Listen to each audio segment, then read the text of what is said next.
Hello there, welcome to Social Guidance. In this video, I will show you how to create community group on WhatsApp.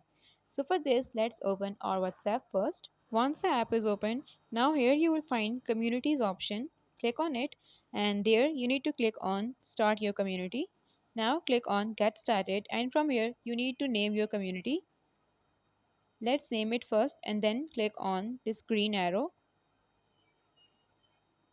It will start creating community, and now from here you can add groups or you can add a new group. Now here you need to click on add groups in order to add group in your community. Once you click there, we have two options: to create new group or to add existing groups. As we are here to add a new group, so click on new group and now name your group and then click on this tick button and it will start creating your group, and here your community group is added on WhatsApp. So in this way you can create community groups on WhatsApp. If this video helped you, leave a like on the video and do subscribe to our channel. Thank you for watching. Bye.